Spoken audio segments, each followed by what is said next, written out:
Insurance कराना या medical insurance की पॉलिसी ख़रीदना ये जायज़ नहीं है जी, ये जायज़ नहीं है। उसकी वजह यह है कि बीमारी और सेहत जो है ये अल्लाह के हाथ में है जी, और अल्लाह को पता है कि कौन इंसान कब बीमार होगा और कितना बीमार होगा और उसकी बीमारी पे उसके इलाज पे कितना खर्चा होगा जी, तो अल्लाह को पता है ना जी, मुझे और आपको नहीं पता जी।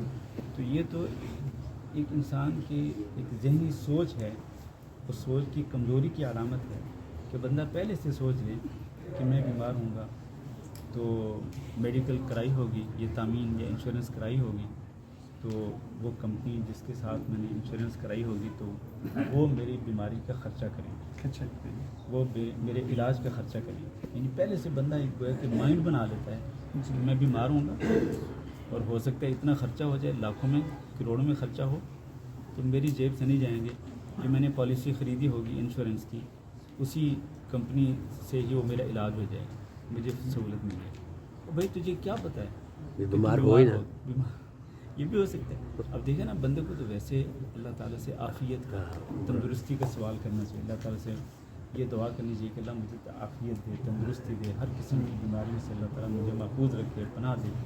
नबी सल्लल्लाहु अलैहि वसल्लम की कई दुआएं इस सिलसिले में मौजूद हैं, लेकिन उन दुआओं की बजाय बंदा ये सोच ले कि मैं बीमार होऊंगा, इतना ख़र्चा होगा, मैं मेडिकल करा लूँ, मेडिकल इंश्योरेंस ले लूँ, तो ये सारी चीज़ें जो हैं ये अल्लाह रब्बुल इज़्ज़त पर तवक्कुल के ख़िलाफ़, ठीक है। एक बात। दूसरी बात ये है कि आप जब पैसे देते हैं मेडिकल इंश्योरेंस के, तो अगर आप बीमार नहीं होते वो पैसे कहाँ जाते हैं, एक बात। दूसरी बात, अगर बीमार होते हैं और फ़र्ज़ कर लें आपने 2 लाख रुपये जमा कराया हुआ है, आपके जो ट्रीटमेंट पे ख़र्चा होता है 5 लाख रुपये, वो 3 लाख रुपये जो ऊपर खर्च हुए वो कहाँ से आए? हाँ, ठीक है। आप उन 3 लाख रुपये की कैसे हकदार बन गए, कैसे हकदार बन गए आप, ये सोचना चाहिए ना जी।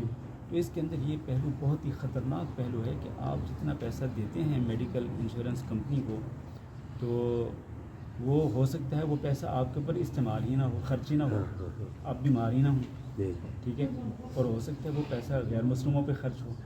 और अगर बिलफर्ज आप बीमार हो भी जाएं और आपके ऊपर जितना पैसा आपने दिया उससे ज़्यादा आपके ऊपर खर्च होता है, कई गुना ज़्यादा खर्च होता है, तो जो आपके ऊपर कई गुना ज़्यादा खर्च होगा वो क्या होगा, वो सूद होगा। वो आप सीधा सीधा उनसे वो सूद वसूल कर रहे हैं। तो इसलिए इन तीनों वजूहात की बिना पर ये मेडिकल इंश्योरेंस कराना जायज़ नहीं। हाँ, अलबत्ता ये है कि जैसे आप जानते हैं कि यहाँ अरब मुल्कों के अंदर ये जो इकामे का सिलसिला होता है, तो इकामे को रिन्यू कराने के लिए मेडिकल इंश्योरेंस जो है वो एक ज़बरदस्ती करानी पड़ती है, इसके बगैर चारा नहीं है, ठीक है। तो हालांकि ये भी जायज़ नहीं है, लेकिन ये चूँकि कानून है और हमें वो फॉलो करना है, उसके बगैर चारा नहीं है, तो ये ठीक है करा सकते हैं, इसमें कोई हद नहीं। लेकिन जहाँ पर ऑप्शनल हो, आपकी मर्ज़ी है कराएं ना कराएं, तो वहाँ पर नहीं कराएं।